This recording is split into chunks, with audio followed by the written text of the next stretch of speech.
Morning. Great to have you with us here on First Take.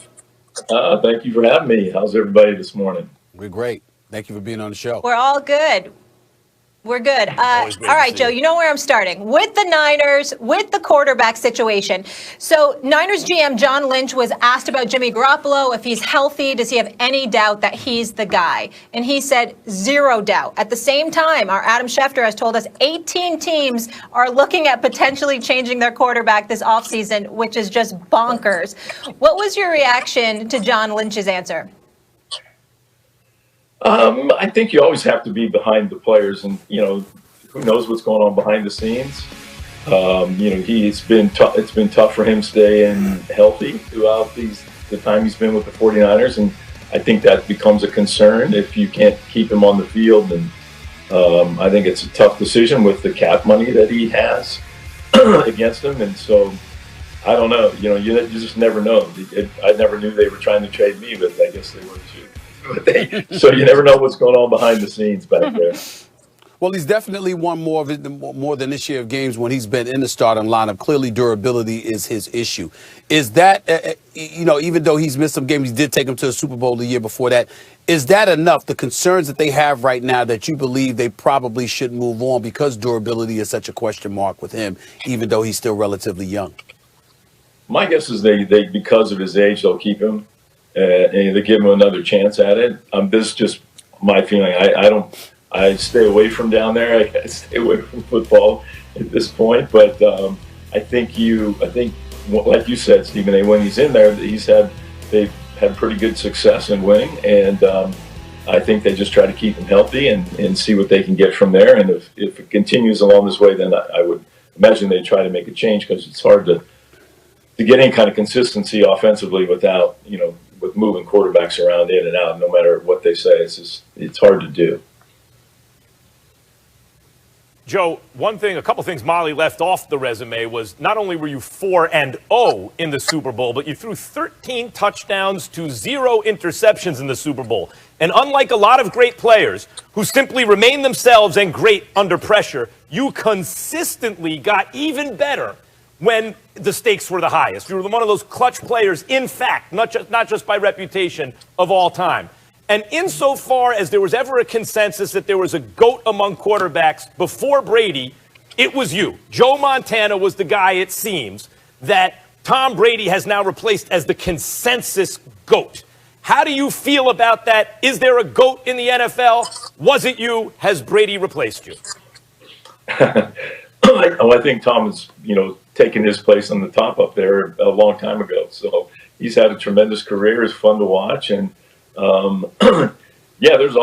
everybody always contests over that. But I think what you look what Tom's been able to accomplish in his time that he's played, I think is, puts him definitely up there in the top of the list. There's a lot of great guys.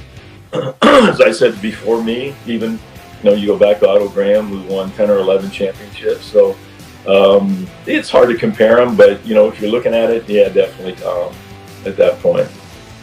Joe Montana, you know me well enough because I've interviewed you before. You know how I do. I got to ask you a question because I got something on my mind personally, Joe Montana. I want you to hearken back to the Green Bay Packers, okay, in that NFC Championship game. And I understand that Aaron Rodgers could have ran for the first down, if not a touchdown, on that third down. But that fourth down play, when they took the ball out of his hands, okay, and elected to give the ball back to Tom Brady. I got to ask this question, Joe Montana. How did you feel about that decision, and how would you feel if the ball on fourth down had been taken out of your hands and given back to Tom Brady? Yeah, I don't know how you do that. At that point in the season, you've worked so hard to get to where you are. It's hard to get there. And you got an opportunity to give the NFL MVP a chance to win the game for you. And, I didn't understand that decision at the time. Everybody's, you get your chances of getting the ball back, but no, the way that the Tampa Bay was playing at the time, you can't give Brady the ball anytime, and especially in a clutch situation. In an appearance on the Dan Patrick Show, NFL Network reporter Jane Slater said that Dak Prescott and his representatives are looking for Prescott's new long-term contract listen to this, to come in right behind Patrick Mahomes. Y'all know what Patrick Mahomes was paid, right? She said that Prescott and his representatives are looking for a respectable offer. A respectable gentleman joining us now. That will be you, Marcus Spears. So put a smile on your face. Don't know if you got a delay. What's up, James Harden? Good to see you. What's up, James Harden? How you Why doing, bro? I say James? Oh, because the beard? How you doing, man? You are unreal. That's actually pretty funny, Stephen A. You know what I'm saying? I'm gonna save it. I'm saving it, Molly. But trust me, before I exit I need all these laughs. I need all of them. So keep them coming. Stephen A. I'm just happy that my return's actually working now, so I can see Stephen A. smiling like the Cheshire Cat right now. He's having the best time from the joke. Molly, I just didn't know. I just didn't know Harden was a pastor. I didn't know. You mean Stephon or Kale? Molly, when's the Netflix special? Okay. We're going to refer to Stephen A. as Stephon. I'm with you. I like it. From now on. Listen. Stephen A's got a lot of personalities.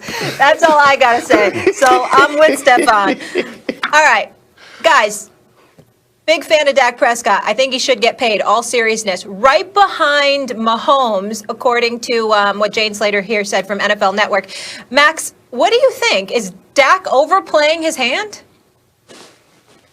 I do think so at this point. And I got to say, he's got Jerry over a barrel. Like, given the cap hit that's going to occur even this year with a franchise tag, let alone next year with a franchise tag, how can they really franchise him a third year, 53 or 54 million?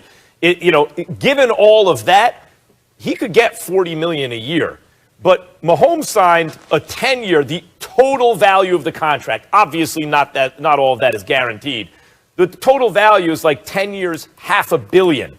So even if what Dak means is he wants to have the second biggest contract, it's not going to be right behind Mahomes. It should be way behind Mahomes. Because if you pay Dak as though he's Mahomes, more or less, you're going to hamstring your franchise. Dak is I would say, a very good quarterback. I would not call him a great quarterback. I would say he could evolve into a great quarterback. He could be trending in that direction, right? We just missed a year. So, who knows what would have happened this year. But there's a good chance that he could actually achieve greatness one day. Mahomes was great, as probably the best I've ever seen. Since the moment he started. If you look at Deshaun Watson's contract, 4 years, what is it, 158, almost 160 million. If Dallas wants to give Dak a 5-year deal so they have room to restructure or whatever else they need to do and mess with their cap, okay, Dak is going to be around the $40 million mark at this point because he's got so much leverage with the Cowboys.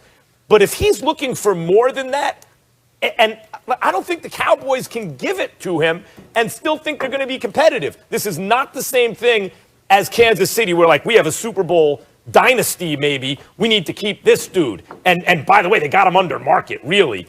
This is a team that has a lot of holes to fill. And if they're going to spend over $40 million a year on a quarterback who's not great, they're not going to be able to fill those holes.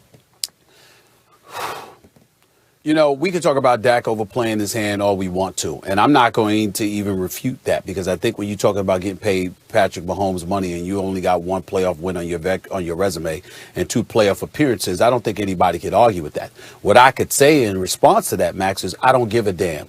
It's such a thing as bringing it on yourself. And that's what Jerry Jones has done. Because something is interesting when you look at the long laundry list of contracts Jerry Jones has signed people to. Ezekiel Elliott, you paid him market value. The offensive linemen, the Zach Martins of the world and others, you paid them market value. Amari Cooper, you paid him market value. Jalen Smith, you paid him market value. And so if you're Dak Prescott, you're saying, wait a minute, you've been playing hardball with me since the moment I arrived in this league. Tony Romo had back issues. He clearly was looking to walk out the door sooner than later. I show up for